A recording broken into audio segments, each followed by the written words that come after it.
Assalamualaikum warahmatullahi wabarakatuh. Kami dari kelompok 3 yang beranggotakan saya Nina Lestari, saya Diana Darlina, saya Marsala Filia Putri, dan teman saya yang 3 tidak berangkat karena ada acara.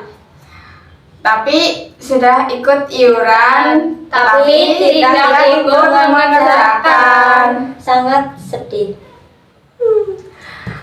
Saya akan mempresentasikan tugas PPKN yang berjudul Wawasan Nusantara. 1. Pengertian. Wawasan adalah pandangan, tinjauan, penglihatan, tanggap indrawi. Wawasan berarti pula cara pandang dan cara melihat. Nusantara berasal dari kata nusa dan antara. Nusa artinya pulau atau kesatuan kepulauan. Antara artinya menunjukkan letak antara dua unsur. Jadi Nusantara adalah kesatuan kepulauan yang terletak antara dua samudra, yaitu benua Asia dan benua Australia, dan 2 samudra, yaitu Samudra Pasifik dan Samudra Hindia. Hakikat, dengan kata lain, hakikat wawasan Nusantara adalah kesatuan bangsa dan kesatuan wilayah. Dalam GBHN disebutkan bahwa hakikat wawasan Nusantara diwujudkan dengan menyatakan kepulauan Nusantara sebagai satu kesatuan politik, ekonomi, sosial, budaya, dan pertahanan keamanan.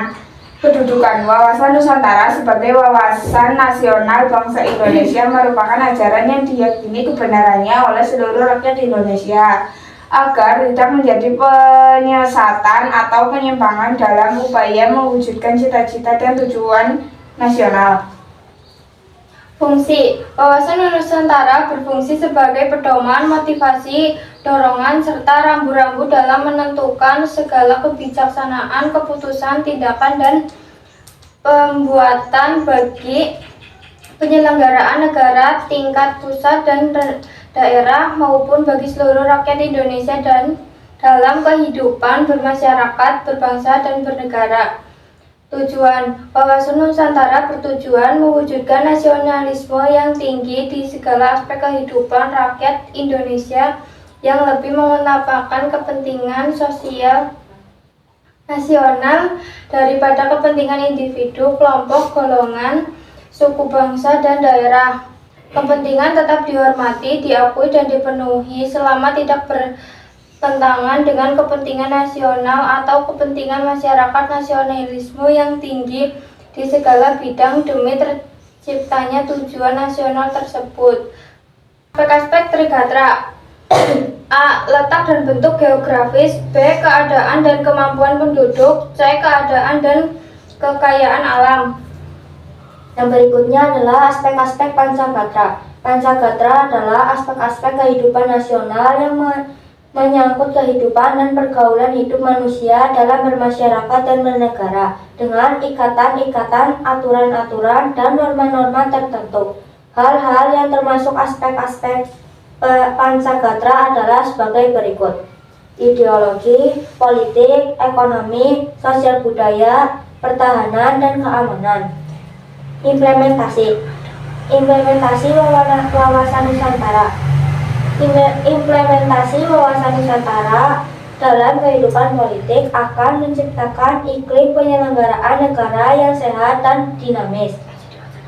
2. Implementasi wawasan Nusantara dalam kehidupan ekonomi akan menciptakan tatanan ekonomi yang benar-benar menjamin pemenuhan dan peningkatan kesejahteraan serta kemakmuran rakyat secara merata dan adil.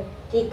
Implementasi wawasan Nusantara dalam kehidupan sosial budaya akan menciptakan sikap batinnya dan lahir yang mengakui, menerima, dan menghormati segala bentuk perbedaan atau kebinekaan sebagai kenyataan hidup sekaligus karunia Sang Pencipta. 4. Implementasi wawasan Nusantara dalam kehidupan pertahanan dan keamanan akan menumbuhkan kesadaran cinta tanah air dan bangsa yang lebih akan membentuk sikap bela negara pada setiap warga negara Indonesia. Sekian presentasi dari kami. Bila ada kesalahan kata, mohon maaf. Wassalamualaikum warahmatullahi wabarakatuh.